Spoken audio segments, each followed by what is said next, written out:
शांति। आज 21 नवंबर 2021 है और आज के बाबा के अव्यक्त रूप से चले हुए मधुर महावाक्यों को स्पष्ट करेंगी आदरणीय आशा दीदी। आज की रिवाइज कोर्स की डेट है 27 नवंबर 1989 और मुरली की हेडलाइन है शुभ भावना और शुभ कामना की सूक्ष्म सेवा।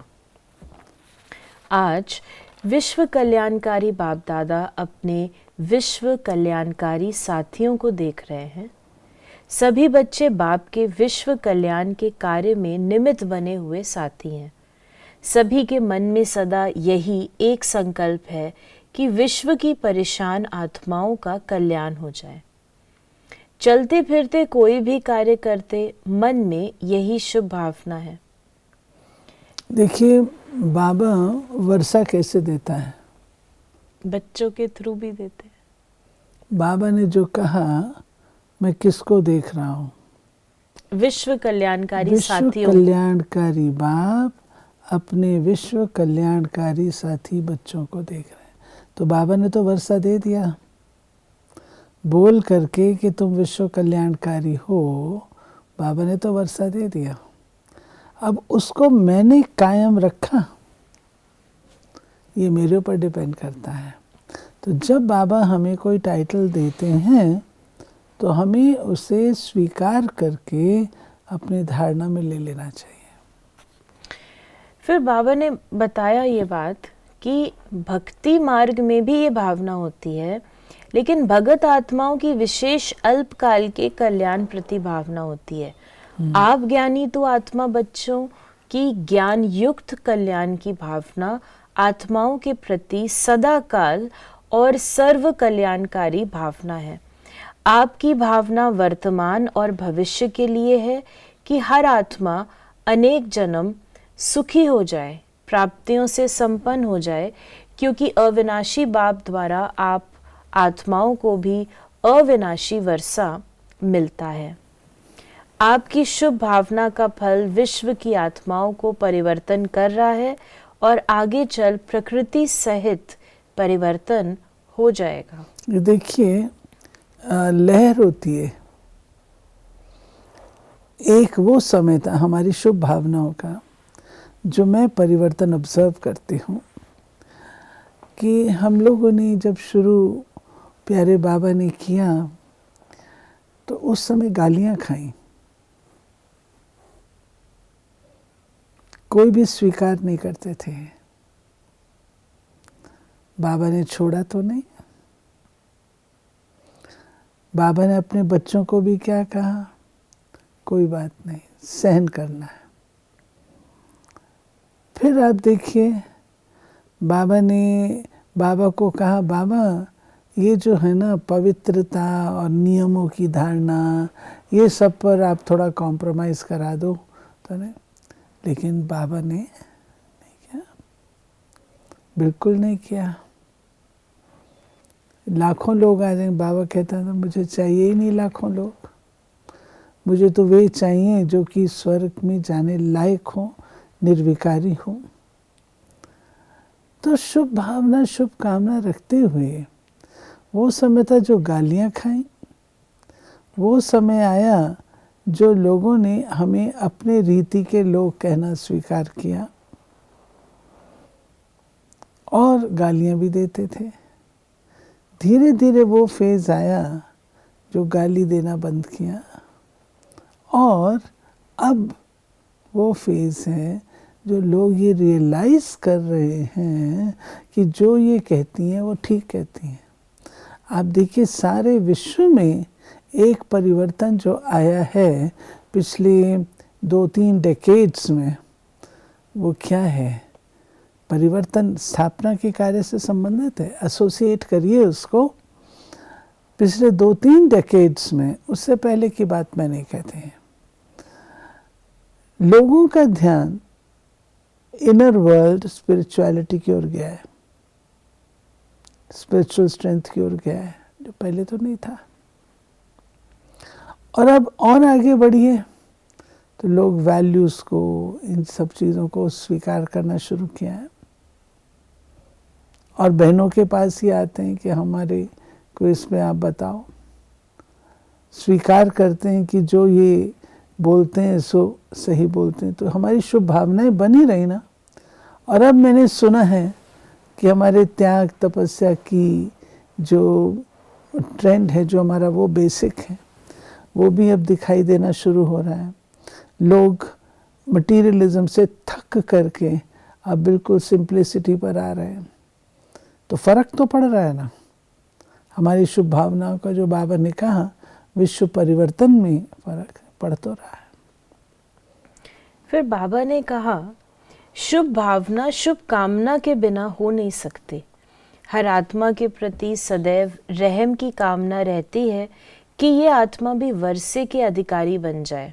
हर आत्मा के प्रति तरस पड़ता है कि ये हमारे भी ही ईश्वरीय परिवार के हैं, तो इससे वंचित क्यों रहें। शुभ कामना रहती है ना।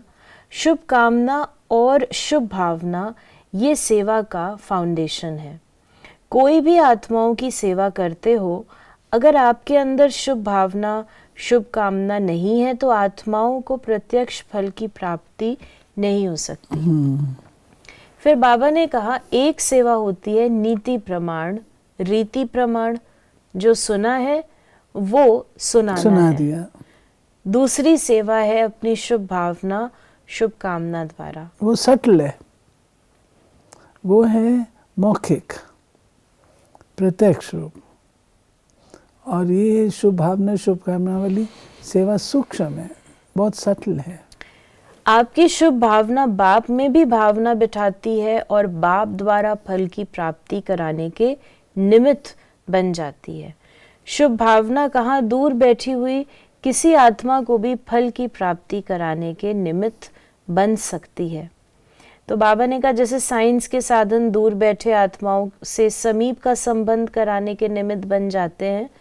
आपकी आवाज़ पहुंच जाती है, आपका संदेश पहुंच जाता है, दृश्य पहुंच जाता है।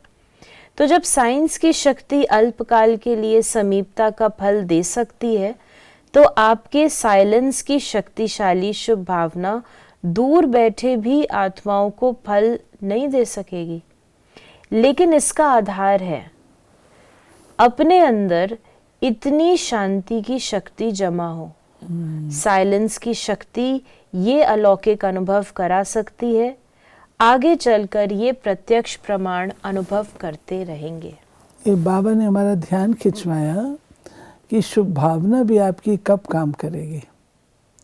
शुभ भावना आपकी काम करेगी या शुभ भावना में शक्ति तब आएगी जब अंदर में साइलेंस का बल है। साइलेंस का बल अर्थात योग बल है।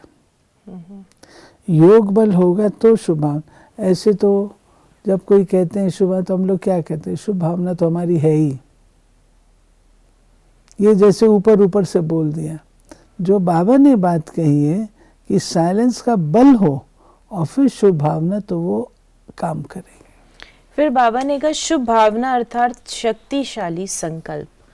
आपका संकल्प भावना उत्पन्न होना और उस आत्मा को अनुभूति होगी कि मुझ आत्मा को कोई विशेष सहयोग से शांति व शक्ति मिल रही है। जैसे अभी भी कई बच्चे अनुभव करते हैं, कई कार्यों में मेरी हिम्मत व योग्यता इतनी नहीं थी, लेकिन बाप दादा की एक्स्ट्रा मदद से ये कार्य सहज ही सफल हो गया व ये विघ्न समाप्त हो गया। ऐसे आप मास्टर विश्व कल्याणकारी आत्माओं की सूक्ष्म सेवा प्रत्यक्ष रूप में अनुभव करेंगे। समय भी कम और साधन भी कम, संपत्ति भी कम लगेगी। इसके लिए मन और बुद्धि सदा फ्री चाहिए। बाबा ने कहा छोटी छोटी बातों में और मन और बुद्धि को बहुत बिजी रखते हो, इसलिए सेवा के सूक्ष्म गति की लाइन क्लियर नहीं रहती। साधारण बातों में भी अपने मन और बुद्धि की लाइन की इंजन को एंगेज बहुत रखते हो, इसलिए ये सूक्ष्म सेवा तीव्र गति से नहीं चल रही है। इसके लिए विशेष अटेंशन, एकांत और एकाग्रता। ये दो शब्द जो बाबा ने कहे ना, एकांत और एकाग्रता, ये बहुत ज़रूरी है। इससे हमारा जो ऊपर बाबा ने कहा है वो तब संभव हो सकता है। एकांतवासी हमको बनना ही चाहिए। योगी होते एकांतवासी हैं और उनकी एकाग्रता की शक्ति भी बहुत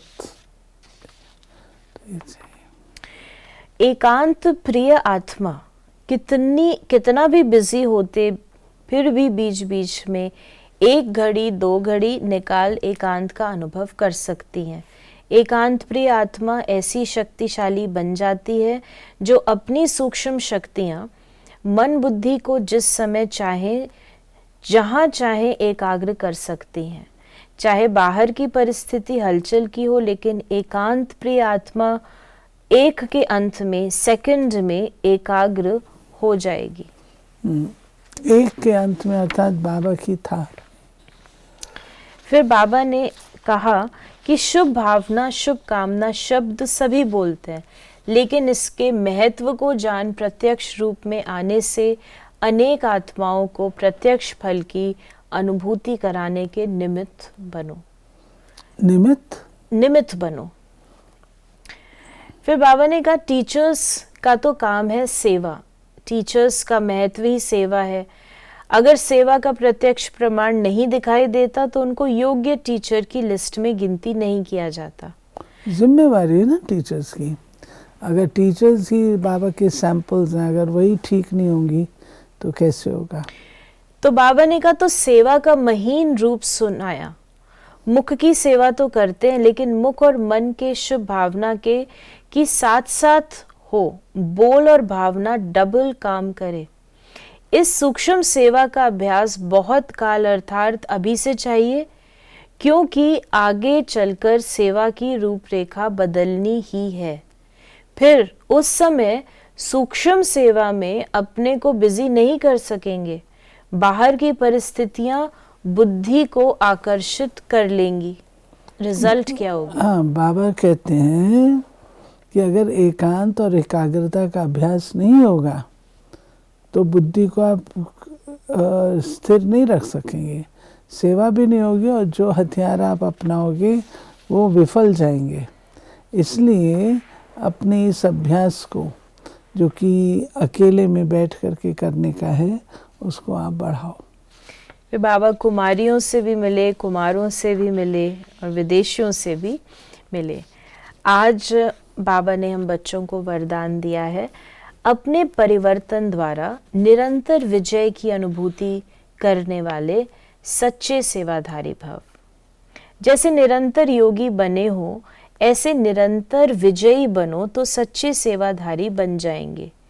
क्योंकि विजयी आत्मा जब हर संकल्प, हर कदम में विजय का अनुभव करती है तो उनका ये परिवर्तन देख अनेक आत्माओं की स्वतः होती है। उनके नयन रूहानियत का अनुभव कराते हैं, चलन बाप के चरित्रों का साक्षात्कार कराती है, मस्तक से मस्तक मणि का साक्षात्कार होता है। ऐसे अपनी अव्यक्त सूरत से सेवा करने वाली विशेष आत्मा को ही सच्चा सेवाधारी कहा जाता है। सच्चा सेवाधारी जो बाबा ने बताया, जिसका अंग अंग सेवा करे। स्लोगन है विशेषताएं व गुण दाता की देन है, दाता को देखो व्यक्ति को नहीं। तो ये थे बाबा के आज के महावाक्यों का स्पष्टीकरण। अगर आपके मन में कोई भी सवाल है तो आप उसे मैसेज करें या व्हाट्सएप करें और हमारा प्रश्नोत्तरी कार्यक्रम जो आदरणीय आशा दीदी से हम आपके प्रश्नों को लेते हैं, हम पूरा प्रयास करेंगे कि आपके प्रश्नों को आज के प्रश्नोत्तरी कार्यक्रम में लें। ओम शांति।